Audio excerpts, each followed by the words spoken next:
That's where he spent his time as he missed OTAs. Many of you think I root against Aaron Rodgers, but I'll give you a little behind-the-rope truth.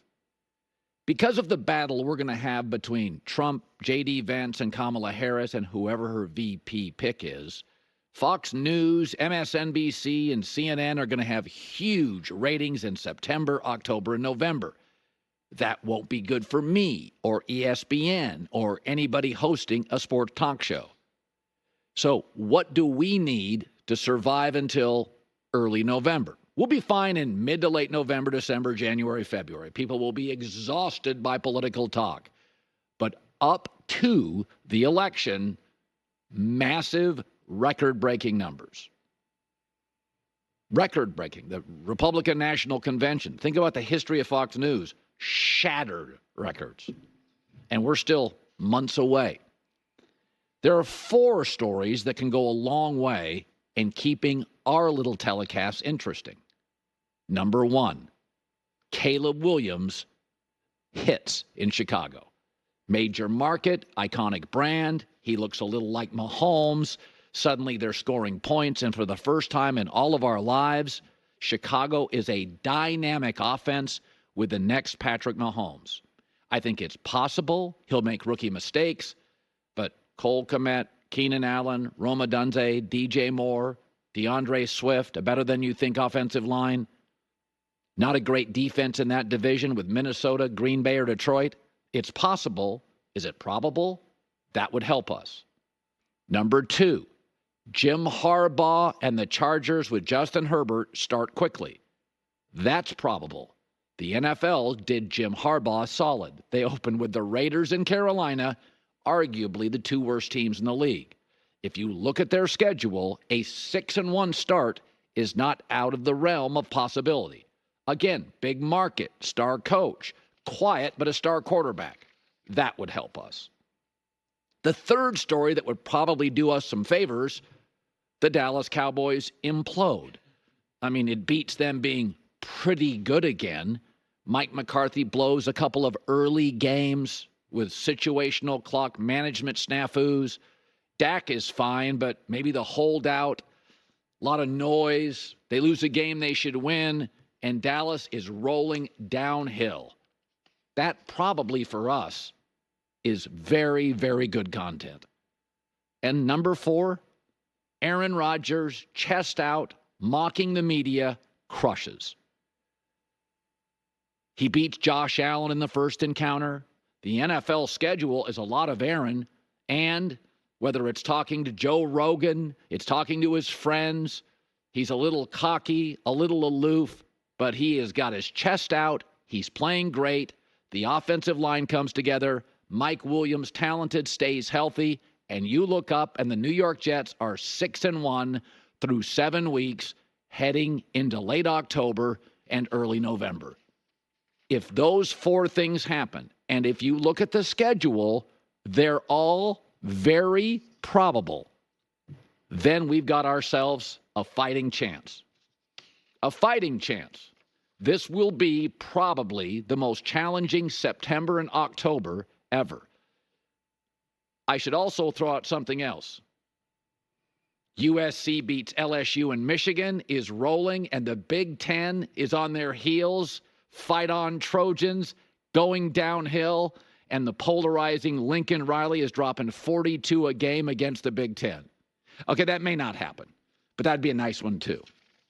But just to let you know, what I predict and what I'd love to see happen are 2 different things.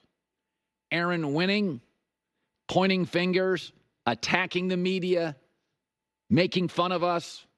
Are you kidding me? You think it's good if he gets hurt again? That's what I want? You think it's good if they start 1-6 and nobody cares about this entire market of New York? I want a New York team to win, and the Giants have no shot. So let's cross our fingers and hope the one team that has a shot can win. J-Mac, how about that as a positive, optimistic, glass-half-full vibe to start the show? I love that segment. And I think you missed a couple. I mean, Kansas City Chiefs going for a historic three-peat versus the Chiefs perhaps imploding. I mean, their offensive line has a lot of questions. Brock Purdy and the 49ers, they're billing this as the last dance, if you will. Ask yourself this. Like, there's a lot of Couldn't we argue it is a Wednesday. Starting to percolate. Very exciting. Live in Los Angeles. It's the Herd. Wherever you may be and however you may be listening, thanks for making us part of your day. J-Mac, Deshaun Jackson, the former All-Pro receiver, funny guy, is going to stop by our show today. Really like Deshaun Jackson. Nick Wright next hour, top of it. I was going to start the show today, and it was kind of negative, so I inserted a positive story as our second story, because yesterday I kind of brought the hammer, and that's not who I am. It's just not out of character for you, for sure. By the way, I dropped something in your dressing room before the show, a major surprise. Someone sent it to me. I don't know if it's a fan or not, but I think you'll like it. So just something to look forward to. Well, let's scurry through this first segment so I can go check it out. So sources this morning, star receiver CeeDee Lamb says, I'm not showing up to Cowboy camp. Go ahead and find me. I think because of their scarcity of weapons, they just don't have much offensively right now. He's going to get his money in a new contract. And then I think by the end of the year, they'll pony up the Brinks truck for Micah and Dak. Listen, the last 8 seasons have been pretty good for the Cowboys. Pretty good. Better than most. 4 division titles, 5 playoff appearances, couple playoff wins in 8 years isn't enough. But I think this season marks the slow, steady decline of the Cowboys. And you thought you'd seen the worst of it. Dak, in his prime still, probably late prime, will keep you relevant. He's a B-plus quarterback. But they are going to, and it'll start with CeeDee Lamb's contract, get absurdly top-heavy. That's why they couldn't spend any money. They're too top-heavy now in free agency. There's 2 factors that really play into this steady decline. The NFC was weak and wide open for the last several years, and they couldn't take advantage of it. Now San Francisco, Detroit, and Philadelphia are loaded, have much better rosters than the Cowboys. The Rams and the Packers have much better young talent. Atlanta, with Kirk Cousins, more good players offensively in an offensive league than Dallas.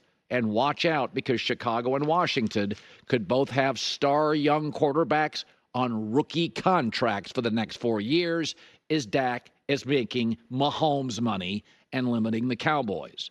I looked at their schedule this morning. There are 4 games they should be heavily favored. The Giants twice. New Orleans and Carolina. Probably favored over Tampa too, but it's close. Outside of that, every other game is a coin flip and very losable. And in most instances, in this offensive league, the teams they play have more good weapons. This is what happens when an 81-year-old man, Jerry Jones, sees himself as the general manager, and because he is front and center, he has leaned on very vanilla coaching. Parcells and Jimmy Johnson worked, and they're gone. It's been Jason Garrett, it's been Mike McCarthy, both capable, but in situational football moments, did you trust either? So the schedule is tough. They're going to get absurdly top-heavy. CeeDee Lamb probably wins this holdout. Their draft was graded as average. They're clearly rebuilding the offensive line. I'd call it uninspiring, and they didn't spend a nickel in free agency. This, to me, marks the beginning of a slow, steady decline for Dak's big money years, and I presume he'll sign a 4-year deal in the Patrick Mahomes range. Mark Sanchez yesterday sees the same issues.